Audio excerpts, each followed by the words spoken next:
اللهم صل على سيدنا محمد النبي الأمي اللهم رب الصلاة القائمة آت محمدا الوسيلة إنك لا تخلف الميعاد.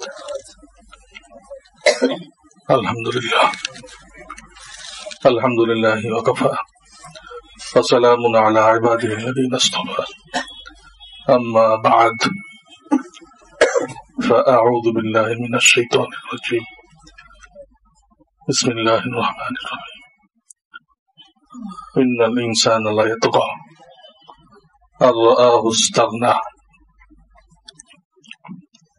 وقال النبي صلى الله عليه وسلم من تواضع لله رفعه الله ومن تكبر وزعه الله فهو في نفسه كبير وفي أعين الناس صغير حتى لهو أهون عليهم من كلب وخنزير أو كما قال عليه الصلاة والسلام. الحمد لله.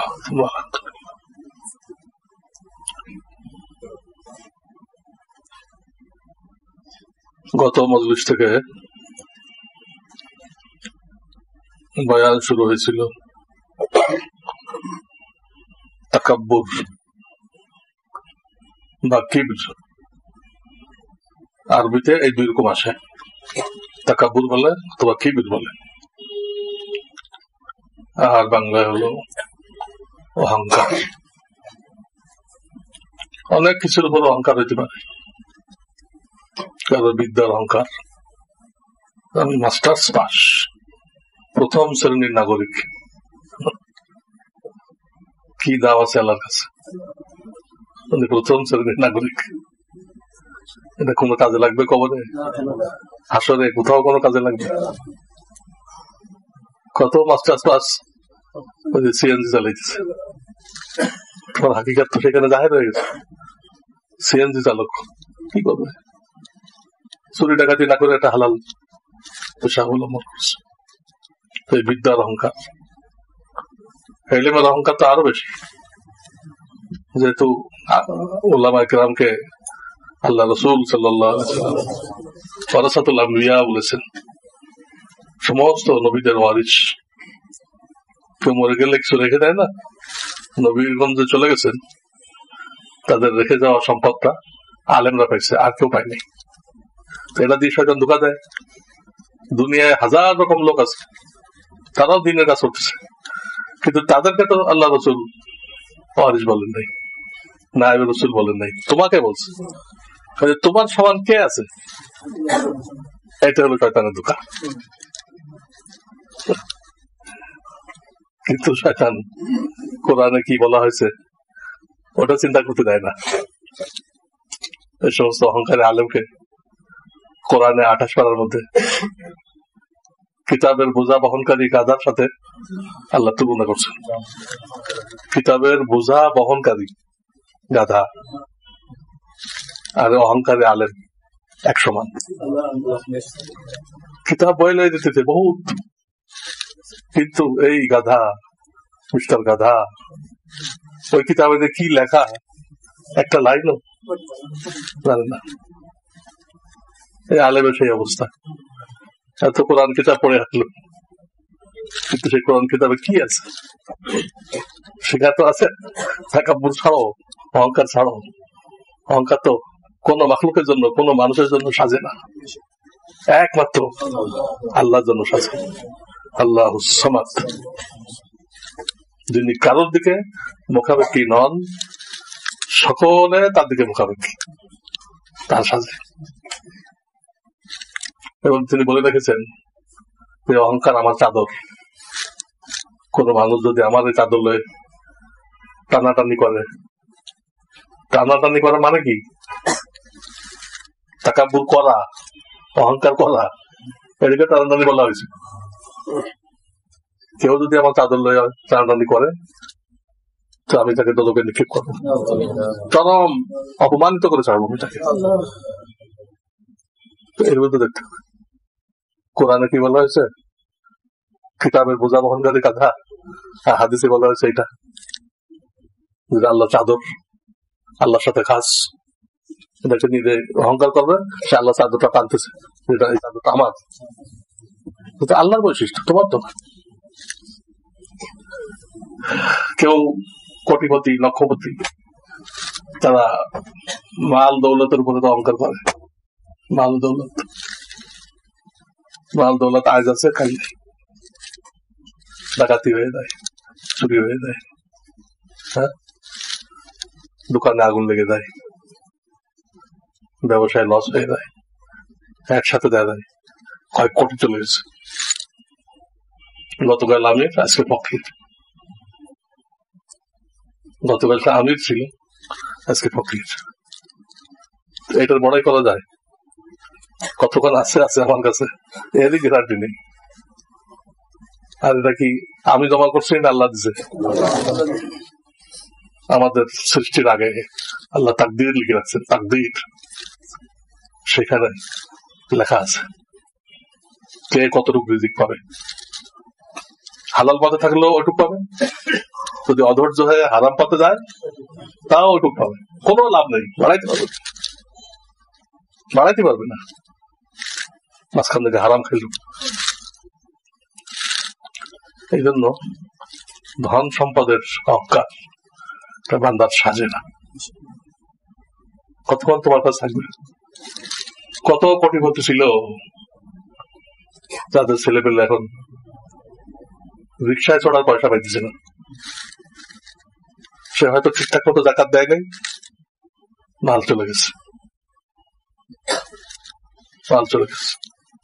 এই চকের সাথে যে বেগম বাজার নাম হয়েছে কেন? ওখানে একজন আমির ছিল, অনেক বড় ধনী, এক ছেলে এক মেয়ে, বেচারা মরে গেছে। এই এক ছেলে এক মেয়ে এরা অপচয় করে এমন ফকির হয়েছে, এমন নিঃস্ব হয়েছে, এই কোটিপতি লোকটার মেয়ে সে এই বাজারে ভিক্ষা করত, যে বাজারের এখন নাম চক বাজারের পশ্চিম পাশে, পূব পাশে, এখন নাম বেগম বাজার। এক যুগে যে বেগম ছিল, বেগম এক নামে চিনত বেগম সাহেব, কিন্তু আরেক যুগে ভিক্ষুক। বড়াই করা যায়? এই কিসা অনেক লম্বা লিখছে মুফতি তাকি উসমানী দামাত বারাকাতুহু, এই বেগম বাজার লিখছে। আল্লাহু আকবার। কেউ সৌন্দর্যের উপরে, রূপ লাবণ্যের উপরে অহংকার করে, এটাও ঠিক না, কারণ আল্লাহ এগুলো দেখেন না। লা ইয়ানজুরুল্লাহু ইলা সুওয়ারিকুম ওয়া আমওয়ালিকুম, তোমাদের চেহারা কত সুন্দর আল্লাহ দেখেন না, ওয়ালাকিন ইয়ানজুরু ইলা কুলুবিকুম ওয়া নিয়াতিকুম, তোমার দিল দেখেন, দিলটা তৈরি করছো কিনা, এই দিলের মধ্যে আল্লাহর প্রতি গভীর ইয়াকিন, ভালোবাসা, ভরসা, তাওয়াক্কুল, ইখলাস, এগুলো আছে কিনা, বিনয়, আল্লাহ এগুলো দেখেন, কারো চেহারা দেখেন না, বংশমর্যাদা দেখেন না, এগুলো একদম বেকার জিনিস। কারণ পূর্বপুরুষ অনেক দামি ছিল, অনেক বুজুর্গ ছিল, কিন্তু তারা তো বড়াই করে নেই। তুমি কেন করতেছো? যাদের নামে বড়াই করতেছো তারা তো করে নাই, তোমার কি আছে কও? তুমি বড়াই করতেছো, ওটা তারা জানে, আর তাদেরকে কথা বলার সুযোগ দেওয়া হয়, তো তারা কি বলবে? কবর থেকে মাথা বের করে, ছেলে তোমার কি আছে তাই দেখো, আমাদের কি ছিল এটা নিয়ে তোমার বড়াই করার কিছু নেই, তোমার কি হলো? খুতবুল আলম শেখুল হাদিস জাকারিয়া রাহমাতুল্লাহ আলাইহি উনি আত্মজীবনী লিখছেন, নিজের আত্মজীবনী, এর ভূমিকাতে একটা ঘটনা লিখছেন। কি ঘটনা? একটা শিয়াল বলে, পিতার এমান বুজুর্গ বুদে, আমার বাপ অনেক বড় বুজুর্গ ছিল। একটা শিয়ালে এটা বলে, আর অনেকগুলো শিয়ালে বলে, ওরা চিল্লাই ওঠে, তোরা আছে মোরা আছে, এতে তোমার কি হলো আমার কি হলো? তোমার বাপ বুজুর্গ ছিল, ঠিক আছে, ওটার ফল উনি পাবেন, তোমার কি হলো এতে? আমার কি হলো? তোরা এটা বলে প্রতিবাদ করে, তোরা চেয়ে মোরা চেয়ে। তোমার কি হলো? তোরা মানে তোমার, আর মোরা মানে আমার। তোমার ফার্সি, ফার্সি। তোমার কি হলো, আমার কি হলো? এই কিসা লিখছেন জাকারিয়া রহমাতুল্লাহ আত্মজীবনের ভূমিকার মধ্যে। এই জন্য বংশমর্যাদার কোনো ভ্যালু নেই। আল্লাহ কত নবী তার ছেলে ঈমান আনে নাই, নবী ছেলে কোনো কাজ লাগে না। নবী আলাইহিস সালামের বিবি ঈমান আনে নাই, কোনো কাজ লাগে না। নবীর বাপ ঈমান আনে নাই, কোনো কাজে লাগে না। ছেলে নবী কোনো কাজে লাগে না। নবী আলাইহিস সালামের চাচা ঈমান আনে নাই, এত সহযোগিতা করছে আল্লাহ, এত সহযোগিতা করছে। খুব এত সহযোগিতা মুসলমানরাও কম করতে পারছে, এত সহযোগিতা করছে, কিন্তু ঈমান আনে নাই। তো নবীজির এত খেদমত যে করলো নবীজির চাচা, এই বংশমর্যাদা, আখেরি নবীর চাচা কোনো কাজে লাগবে? হাদিস কাছে চলে গেছে।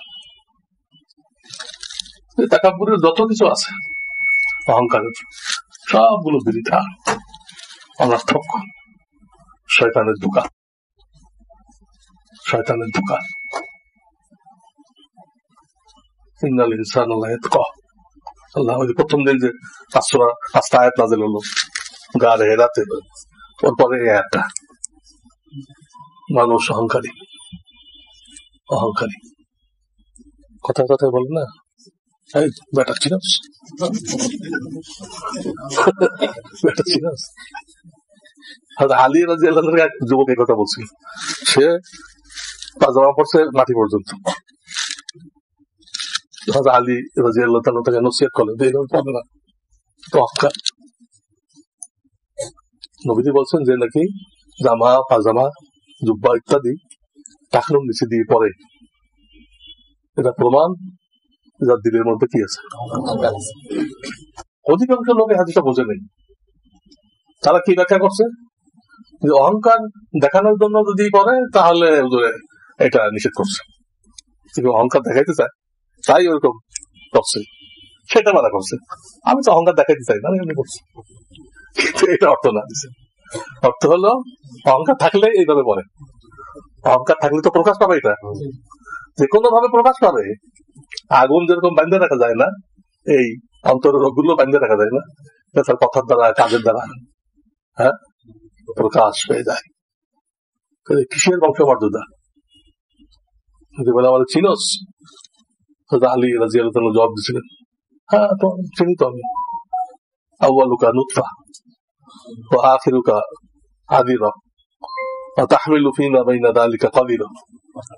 3টা বাক্য বলেন, তুমি নাফাক পানি দিয়ে তৈরি হয়েছো, আবার মরে পচা একটা লাশ হইবা, কিড়ামাকড়ের খোরাক।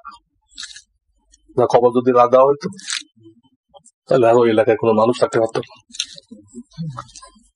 শুরু নাফাক পানি, শেষে মরা লাশ, আর মাঝখানে কয়েক কেজি দুর্গন্ধযুক্ত ময়লা পেটের মধ্যে নিয়ে ঘোরাফেরা করতেছে।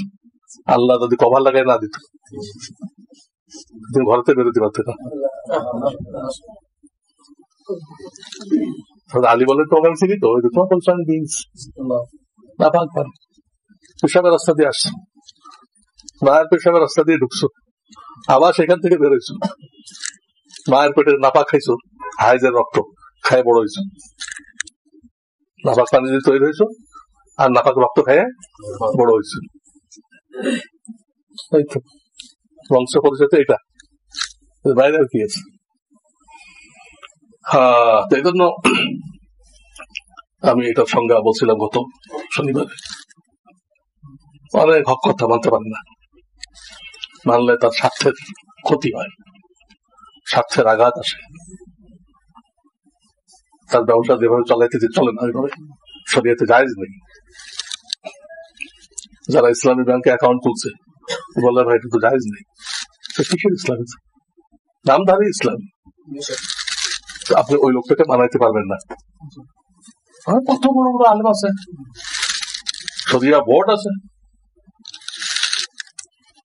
ওই বোর্ড ওই ব্যাংকের টাকায় চলে আর ব্যাংকের পক্ষে বলে, এদের কত আর 1 পয়সা মূল্য নেই, 1 পয়সা মূল্য। তো এই যে তাকে বলা হলো যে আপনি এই লাভটা খায়েন না, ওই সুদী ব্যাংকের যে হুকুম, ইসলামী ব্যাংকের সেই হুকুম, যা লাভ পাবেন সবে নিয়ত না করে কি করেন, হ্যাঁ গরিবদেরকে দিয়ে। ব্যাংক বানানো হয়েছিল সম্পদ রক্ষা করার জন্য, ঘরে থাকলে ডাকাতি নেই দেয়। এখন সেই ব্যাংক গুলো হয়ে গেছে লুটপাটের কারখানা।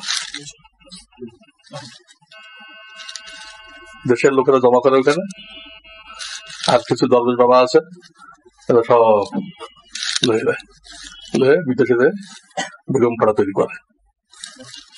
এক যুগে এটা বানানো হয়েছিল সম্পদের হেফাজতের জন্য, সেটা পরবর্তীকালে হয়ে গেল সম্পদ লুটপাটের কারখানা। সম্পদ শেষ, ব্যাংক দেউলিয়া হয়েছে কেন?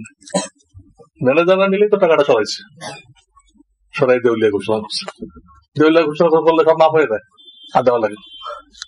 ইহুদিরা এমন আইন পাস করছে, আপনি দেউলিয়া ঘোষণা করবেন তারপর আর দেওয়া লাগবে না। সর্বোচ্চ 1 লাখ দিলে হবে, সে জমা রাখছে কয়েক কোটি, তবে 1 লাখ। কি তামাশা!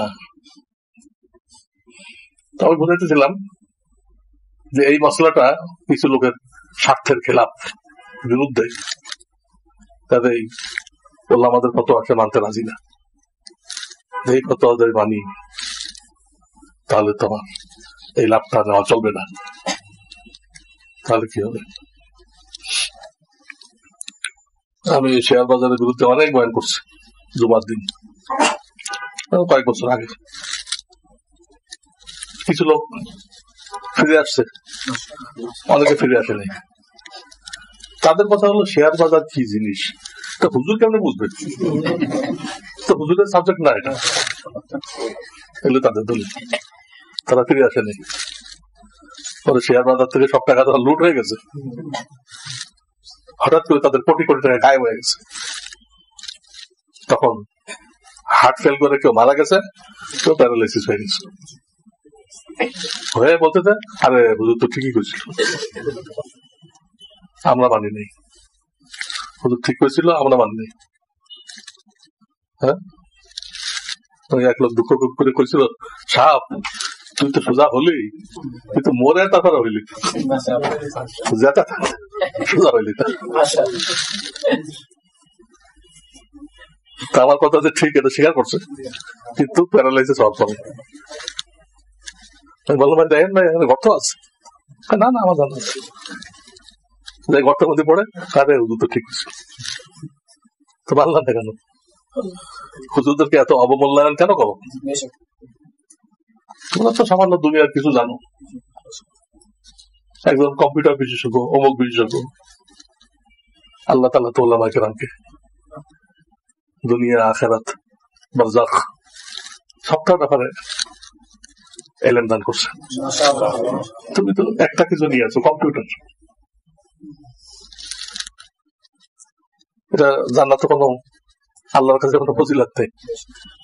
কম্পিউটার ইঞ্জিনিয়ারদের কোনো আলাদা ফজিলত নাযিল হয়েছে নাকি? বেকার। এক ডাক্তার বলতেছে আমরা উন্নত চিকিৎসা দিয়ে মানুষের হায়াত বাড়াই দিচ্ছি। আমি যেটা জবাব পড়াই ভয় লাগে, তো ইমানই নেই। হায়াত আল্লাহ যা ঠিক করে দিচ্ছে তকদিরে 1 সেকেন্ড বাড়ানো যাবে না। ও উন্নত চিকিৎসা দিয়ে কেমনে বাড়াবে? আর কিসের উন্নত চিকিৎসা দিচ্ছ? দাবি করে আমরা উন্নত চিকিৎসা দিচ্ছি, কিসের? পুরা ধোঁকাবাজি, ফাঁকবাজি, পুরা দুনিয়ার মানুষকে বেকুব বানানো, এই হলো চিকিৎসা। পুরা বিশ্বের মানুষকে বেকুব বানাই দিচ্ছে এই ওষুধ কারখানা, ডাক্তার, এরা মিলে। কোন চিকিৎসা নেই। ডায়াবেটিস সারা জীবন ইনসুলিন নাও, সারা জীবন 5-7টা করে ট্যাবলেট খাও। শ্বাসকষ্ট সারা জীবন ইনহেলার নাও। গ্যাস্ট্রিক সারা জীবন বড়ি খাও। বড়ি খাইতে খাইতে ওই বড়িতে তার স্টোমাক নষ্ট করে দিচ্ছে, আলাদা কিছু লাগবে না। এই চিকিৎসার এত সাইড এফেক্ট, এটাকে বলতে উন্নত চিকিৎসা। এটা চিকিৎসা বলে? চিকিৎসার সংজ্ঞা জানে? ডাক্তাররা চিকিৎসার সংজ্ঞা জানে? হার্টের চিকিৎসা কাকে বলে? চিকিৎসা উহাকে বলে যে আস্তে আস্তে করে ওষুধ কমতে থাকবে, রোগী সুস্থ হবে, এগুলো সংখ্যা। আর তারা যে চিকিৎসা দেয়, দিন দিন ওষুধ বাড়তে থাকে এবং রোগী অসুস্থ হতে থাকে। পয়লা একটা ছিল প্রেশার খাইতে আর একটা হয়েছে, একটা ওষুধ খায় আর একটা হয়, ওটার জন্য ওষুধ খায় আর একটা হয়। এরকম করতে করতে এক সময় ওই ডাক্তার সাহেব বলে যায় এখন এই রোগী নিয়ে যান, আউট অফ ট্রিটমেন্ট, এটা চিকিৎসার বাইরে, এর লিভার কোন ওষুধ এখন আর বহন করতে পারবে না। এটা হয়েছে কেন এরকম? তুমি তো বানাইছো গলত চিকিৎসা করে, তুমি তো গলত চিকিৎসা করে এই লোকটার হাল করছো। এই লোকটাকে হাকিমের কাছে নিয়ে যাও, সে হয়তো এই লিভারকে আবার ঠিক করতে হবে। তোমার সাবজেক্টে নেই, এটা উঠছেই বাঁকা ভাবে। একটা ওয়াল যদি আপনি গোড়ার থেকে বাঁকা ভাবে তোলেন, তোমার এই মাঝখানে যে ঠিক করা যায়, সোজা করা যায়, উঠছেই গলত, কেমন তা ঠিক করা যাবে না। এরা হলো ওষুধের মূল রোগের কতগুলো উপসর্গ থাকে, ওই উপসর্গগুলো চিকিৎসা করে। আর মূল রোগ কি এটা খোঁজা তাদের ধর্মে নেই। অ্যালোপ্যাথিক ধর্মে মূল বের করা, ওটা দূর করা, এটা তাদের সাবজেক্টেই নেই। শুধু উপসর্গগুলো কিভাবে দামাচাপা দেওয়া যায়, চিকিৎসা তো করে না, দামাচাপা দেয়। আর এটার নাম রাখছে উন্নত চিকিৎসা, উন্নত ধোঁকাবাজি, উন্নত ধোঁকাবাজি শিখছো তোমরা, পুরো দুনিয়াকে বেকুব বানাইছো তোমরা। এই জন্য যত অ্যালোপ্যাথিক ডাক্তার এটা নিয়ে গবেষণা করছে, তারা তওবা করে চলে আসছে আর এক লাইনে, আমি চিকিৎসার নামে রোগীকে ক্ষতি করতেছে, ক্ষতিগ্রস্ত করতেছে, চিকিৎসা দিচ্ছি না, আরো বেশি রোগী বানাই দিচ্ছে। তওবা করে চিকিৎসা অন্য লাইনে চলে গেছে। আল্লাহ রহম করুক। এই দোকার উপরে জগৎ চলতেছে, ধোঁকাবাজি, সব জায়গায় ধোঁকাবাজি। সবাই বলতে যে আমরা দেশের খেদমত করতেছি, ক্ষমতা গেলে কোথায় দেশের খেদমত করতেছে? আগে তো খুব স্লোগান দেয় দেশ ও দশের, দেখা গেল দেশ মানে ও নিজে, আর 10 মানে ও ফ্যামিলির লোকের। এগুলো দেশ ও দশের সেবা করতে যায়, জনগণ সব খবরই নেই। যেখানে যাবেন ধোঁকা আর ধোঁকা, ধোঁকা ছাড়া কিছু। মানুষ মুনাফিক, বলবে একটা তার ভিতরে আছে আরেকটা, আপনার সামনে বলবে একটা আর ভিতরে আরেকটা। কিভাবে আপনার ক্ষতি করা যায়, আপনাকে ডাউন দেওয়া যায় ওটা, কিন্তু সামনে এমন প্রশংসা করবে। এই মুনাফিকি, এইটাই এখন জগতের আর্ট। আপনার সাথে কথা বললে বলবে যে আপনার সাথে কথা বলে খুব ভালো লাগলো, কিছু ভালো লাগে না, কিন্তু এটা তার কথা বলার স্টাইল, সবাইকে এটা বলে, ধোঁকা দিয়ে তার খুশি। এই মুনাফিকের উপরে, ধোঁকাবাজির উপরে জগৎ চলতেছে। আল্লাহ মাঝে মধ্যে পাকড়াও করেন, শিক্ষা দেন। এই যে দুবাই, এরা ইউরোপ আমেরিকার নকল করে দুনিয়ার জান্নাত বানাই গেছে। দুনিয়াটা জান্নাত কার জন্য? কাফেরের জন্য, আল্লাহ নাফরমানদের জন্য জান্নাত বানাই ফেলছে। এত স্বাধীনতা ছিল, যা ইচ্ছা করা। আল্লাহ একটু টোকা দিচ্ছে, এত বছর নাফরমানি করতেছে, একটু মজা চাখো, দেখো আমার কুদরত দেখো। মজা চাখায় কেন আল্লাহ? যাতে মানুষ তওবা করে আল্লাহর দিকে ফিরে আসে। এটা বৃষ্টি আল্লাহ দিছে, কিন্তু বৃষ্টি হয় না কোনো সময়।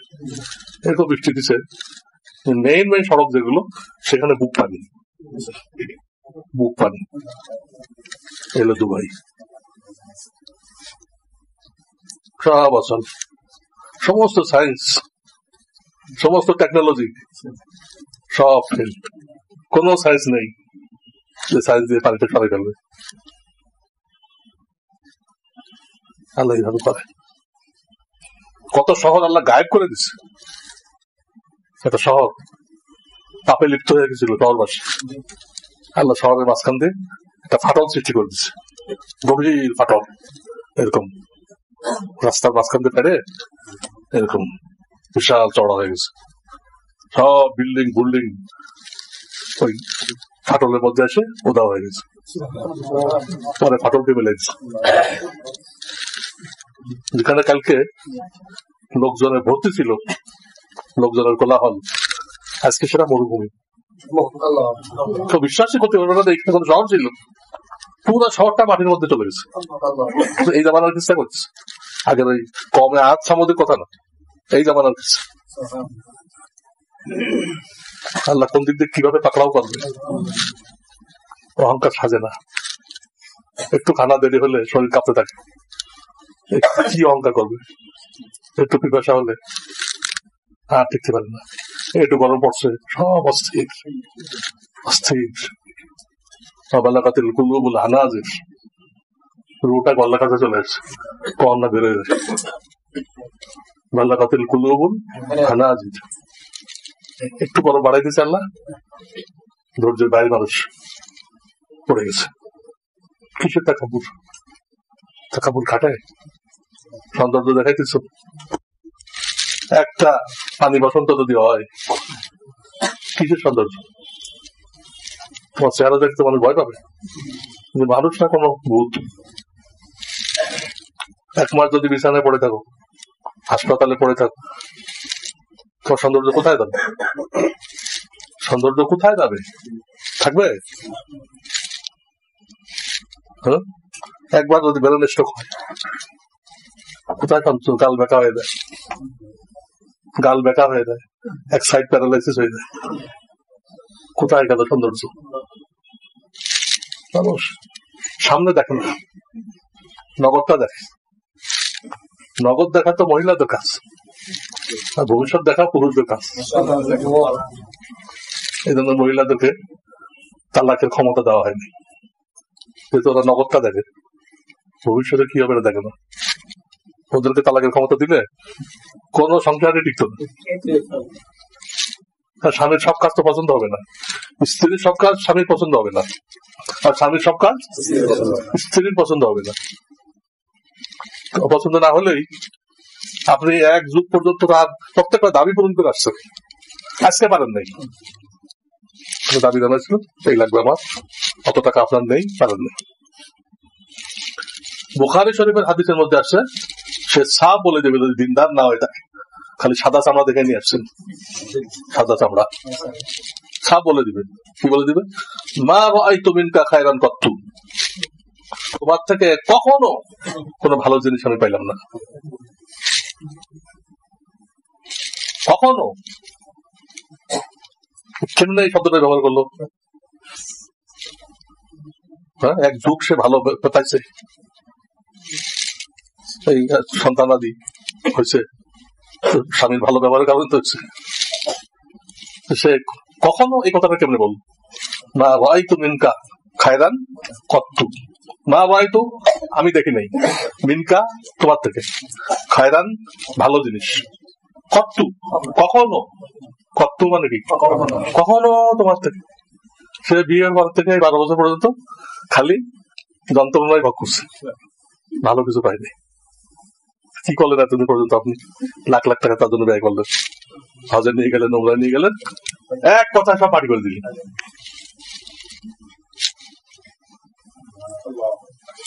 কত এই সাদা চামড়ার এইগুলো যারা ইংরেজি পড়ছে, দিন শেখে নাই, আল্লাহর ভয় শেখে নাই। Made in England, made in England. এরা কুবুদ্ধি দিয়ে স্বামীর বাপ মাকে সরাই দেয়, বিরুদ্ধে আচরণ বাড়াই দেয়, কোথাও সরাই দেয়, ছাপ বলে দেয় তোমার বাপার এগুলো আমার ভালো লাগে না, ওরা থাকলে আমি তোমার সংসারে থাকবো না, আমি এখনই চললাম বাপের বাড়ি। কোথায় কোথায় বাপের বাড়ি, অথচ শরীয়তে বিয়ে হওয়ার পরে তার বাড়ি হলো স্বামীর বাড়ি। যেহেতু স্বামী স্ত্রী মিলে একটা মানুষ, স্বামী স্ত্রী মিলে একটা মানুষ। হুন্না লিবাসুল্লাকুম ওয়া আনতুম লিবাসুল্লাহুন্না। কিন্তু যে মহিলা এটা বোঝে নাই, হ্যাঁ, এক মহিলা আমার কাছে ইসলাই চিঠি লিখছে, তো লিখছে তার স্বামীর জুলুম কি কি, তার মধ্যে একটা লিখছে আমাকে আমার বাড়িতে যেতে দেয় না। এই পয়েন্ট আমি পাকড়াও করছি। আপনার বাড়ি করতে বিয়ে হওয়ার সাথে সাথে তো আপনার বাড়ি হলো স্বামীর বাড়ি, আপনার বাড়িতে তো আপনি আসেনি, সেখানে যেতে দেয় না মানে কি? আপনি বাপের বাড়িকে আপনার বাড়ি মনে করছেন? এই পড়াশোনা করছেন আপনি? কি পড়াশোনা করছেন? অনর্থক। স্কুল কলেজে পড়া এগুলো অনর্থক জিনিস। ইসলাম যেগুলো শেখায় তার কিছু শেখানো নেই। মেয়ে বুঝতেই পারতেছে না তার বাড়ি কোনটা, স্বামীর বাড়ি না বাপের বাড়ি, এটা বুঝতে পারতেছে না। তো তার এই বিদ্যার কি দাম আছে? সে এইভাবে চাপ সৃষ্টি করে সরাই দিল। হাদিস আসছে কিয়ামতের আলামত, মানুষ বাপ মাকে দূরে রাখবে, স্ত্রীর কথা মতো চলবে।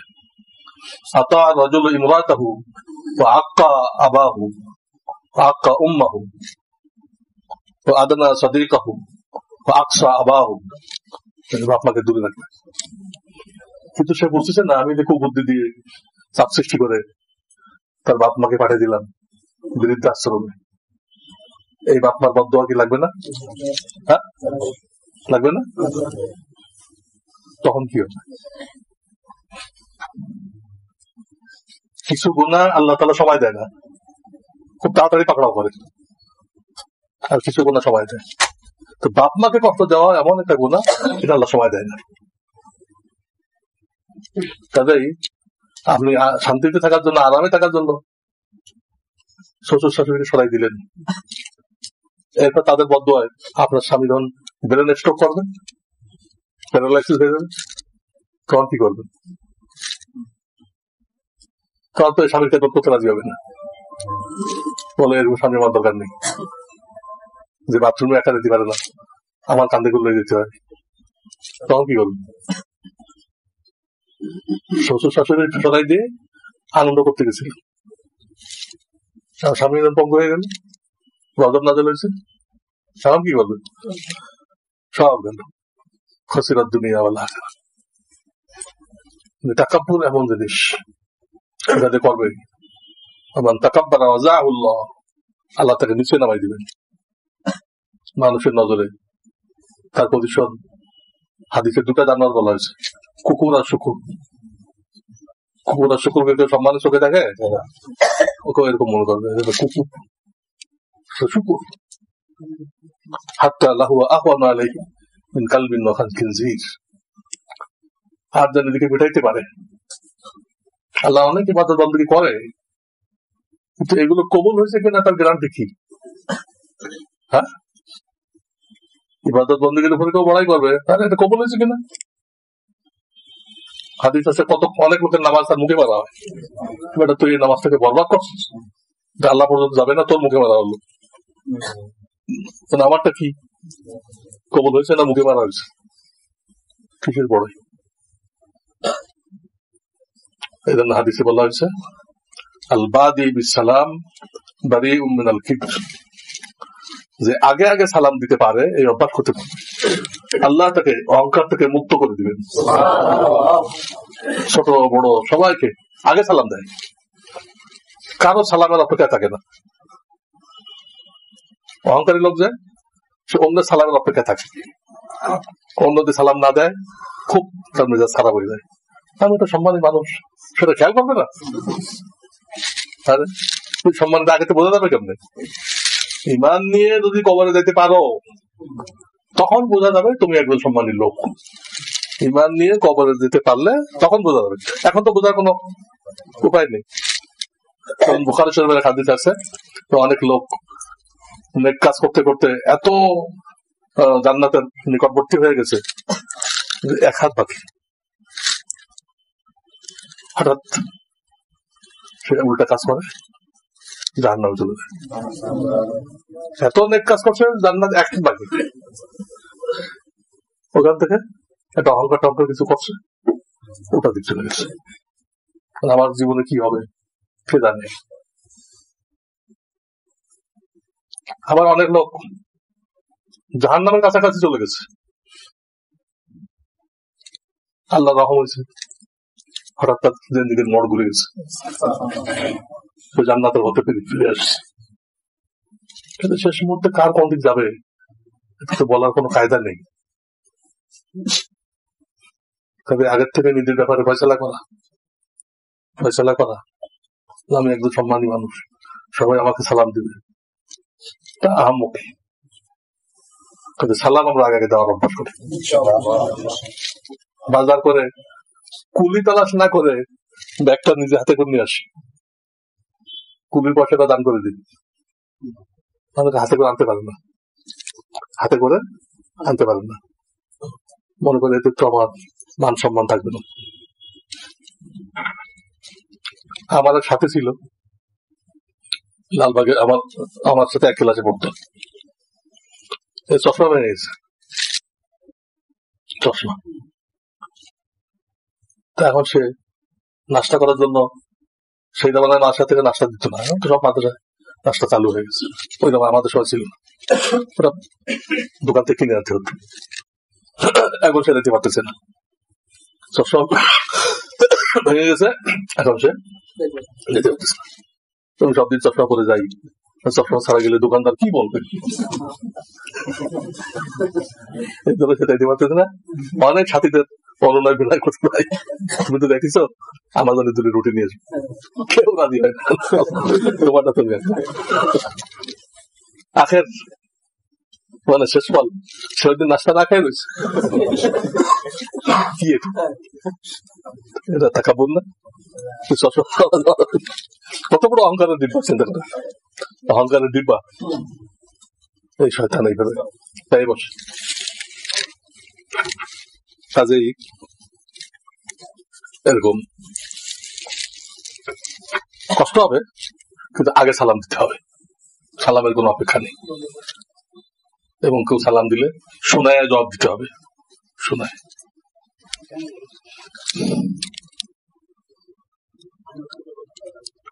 এইভাবে ধনীদের সাথে বেশি মিশবে না, ধনী মন্ত্রী মিনিস্টার, গরিবদের সাথে মিশবে, এটা বিনয় পয়দা হয়।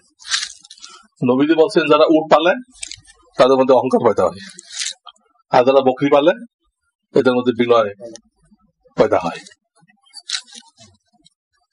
উট পালতেছে, উট একটা অহংকারী জানোয়ার, ওর মেজাজের খেলা বলে ওই মালিকের ফেলে দিয়ে পাড়ায় বেড়ে বেড়ে বিদায় হজে এরকম হয়েছিল। এক উট মালিকের উপর খেপে গেছিল, খেপে দিয়ে মালিককে ফেলে দিছে, দিয়ে পাড়ায় বেড়ে গেছে। খুব অহংকারী জানোয়ার উট। আর বকরি হলো ছাগল, এটা হলো মিসকিন জানোয়ার, এটা পালে ওর ভিতরেও তাওয়াজু বিনয় সৃষ্টি। জানোয়ার যে পালবে নেই, এর একটা তাসির আছে। সার কথা নিজের নিগরানি করতে হবে, দেখাশোনা করতে হবে আমার কোন আচরণে অহংকার প্রকাশ পাইতেছে কিনা,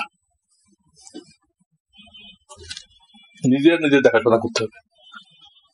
মাশায়েখরা তো ফর্মুলা বলে দেয়, কিন্তু আমল করে দিবে? আমল তো আপনাকে করতে হবে। একজন সাহাবী হুযায়ফা রাদিয়াল্লাহু তাআলা, ওনাকে মহল্লার লোকেরা ইমাম বানাই দিচ্ছে। কি বানাই দিচ্ছে? নামাজ পড়ে উনি সবাইকে বলেন, ভাই আমার দ্বারা হবে না, এটা আমরা অন্য ইমাম তালাশ করে। কেন? যোগ্য ব্যক্তি, তাই না? এই যে নামাজ পড়াইলাম, আমার মন বলতেছে এই মহল্লার মধ্যে আমি সবচেয়ে ভালো মানুষ, তা না হলে আমাকে ইমাম বানানো হলো কেন? আমি সবচেয়ে যোগ্য লোক, ভালো মানুষ, এটা বললে আমার নফস আমাকে ধোঁকা দিচ্ছে, কিন্তু আমি ইমামতি করবো না, আমার অন্য ইমাম দেখেন। সেটা কেমনে হয়েছে? নিজে দেখাশোনা করছে আমার দিলের কি অবস্থা পয়দা হইতেছে, আমার দিলের মধ্যে কি অবস্থা পয়দা হইতেছে, অন্য কেউ তো বুঝবে না, আমি বুঝবো অহংকার আসতেছে কিনা। হযরত জাকারিয়া রাহমাতুল্লাহ আলাইহির একজন সাথী কুতুবুল আলম, যিনি আমার শাইখের উস্তাদ, আমার শাইখ আবরারুল হক শাইখ তার উস্তাদ, যিনি পরবর্তীতে দেওবন্দের প্রধান মুফতি ছিলেন, মুফতি মাহমুদ হাসান গাঙ্গুহি। মুফতি মাহমুদ হাসান গাঙ্গুহি উনি বয়াত হয়েছে ওনার ক্লাস ফ্রেন্ড হযরত জাকারিয়া রহমাতুল্লাহ হাতে 10 বছর একসাথে পড়ছে, আমাদের সাথীর কাছে আবার বয়াত হয়েছে। ওনার এলেমের অভাব নেই, তারপরে তো তারা সবাই শায়েখ ধরছে, পীর ধরছে। একা একা আত্মশুদ্ধি করা যায় না। আত্মশুদ্ধি করতে গেলে একজন মুজাক্কি ডাক্তার লাগবে, রুহানি ডাক্তার। কোরআন দ্বারা এটাই বোঝা যায় একা একা সম্ভব না। তো লোকেরা প্রশ্ন করলো যে এত বড় বড় মাশায়েখ আছে, হ্যাঁ, জাকারিয়া রহমাতুল্লাহর মুরব্বী আছে, খলিল আহমদ সারানপুরি, আব্দুর রহিম রায়পুরি, এইসব যোগ্য বেঁচে থাকতে আপনি সাথীর কাছে মুড়ি ধরে দেন। তুমি বললেন কি এই জন্য হয়েছি বড় ব্যক্তির কাছে মুড়ি ধরলে শয়তান আমাকে ধোঁকা দিবে, তুমি অমুক বুঝুর্গের মুরিদ, এই কথা বলে বলে কি করবে, ধোঁকা দিবে। এই কথা চিন্তা করে আমি ওনাদের কাছে যাইনি। ওনারা বুজুর্গ ঠিক আছে, আমি বুজুর্গ মানি, কিন্তু শয়তানের এই ধোঁকাতে বাঁচার জন্য আমি কি হয়েছি, আমার সাথীর কাছে বায়াত হয়েছে, আত্মশুদ্ধির বায়াত। দেখেন কতদূর খেয়াল করছে। আমাদেরও খেয়াল করতে হবে, খেয়াল যে করবে সে উন্নতি করবে, তার টাকা বুদ্ধি হয়ে যাবে। সে একদম আল্লাহ তার খাস বান্দাদেরকে মানুষের মধ্যে লুকায়িত রাখছে, এজন্য কাউকে ছোট মনে করা যাবে না। হইতে পারে তার দিলে তারা ছোট মনে করতেছে, আল্লাহর এত মহব্বত আছে আমার নেই, আমার এই মনে করতে হবে। আমরা তো বয়ানে বলি আমরা যাদের দাড়ি নেই তারা তাদের দাড়ি রাখে, এই জন্য আমরা অনেক কথা বলি বোঝানোর জন্য। কিন্তু সাথে কথাও বলে দিই যে আমরা এই নসিহত করার সময় দাড়ি নেই যে ভাই তাকে আমার থেকে শ্রেষ্ঠ মনে করি। দাড়ি মুন্ডা এটা একটা গুণা, তো তার তো গুণও তো আছে, আমি জানি না। আর আমার বাহ্যিক অনেক গুণ আছে, কিন্তু কলবের মধ্যে দোষও তো আছে। হইতে পারে আল্লাহর মহব্বত বেশি, একটা দোষ দেখলে হবে না, একটা দোষ দেখলে হবে না। আমার এত মারাত্মক কোন খারাপ গুণ অন্তরে রয়ে গেছে, কাউকে ছোট মনে করার, ঘৃণা করার সুযোগ নেই। আল্লাহ তাআলা আমাদেরকে আমল করার তৌফিক দান করুন। এই বিষয়টা বোঝানো হইতেছে, 2 সপ্তাহ বলা হলো। হ্যাঁ, একবার প্রশ্ন দিছে চোখে সুরমা দেওয়ার সুন্নত তরিকা কি? প্রথমে ডান চোখে 3 শলা সুরমা লাগাবে রাত্রে শোয়ার আগে, এরপরে বাম চোখে 3 বার লাগাবে। পুরুষদের জন্য কালোটা না হলে ভালো, সবচেয়ে ভালো সুরমা হলো ইসমিদ, ইসমিদ বলে, ইসমুদ বলে, ওটা একটু লালচি ধরনের, এটা হলো সবচেয়ে নবীজির পছন্দনীয় সুরমা। এটা পাইলে খুব ভালো, শোয়ার সময় লাগাবে, চোখের অনেক ফায়দা। সুবহানাল্লাহ ওয়া বিহামদিহি, সুবহানাল্লাহ। ربنا وآتنا ما وعدتنا ولا تخزنا يوم القيامة إنك لا تخلف يا حي يا قيوم يا حي يا قيوم اصلح لنا شأننا ولا تكلنا إلى أنفسنا. سبحان ربك رب العزة عما يصفون وسلام على المرسلين الحمد لله رب العالمين.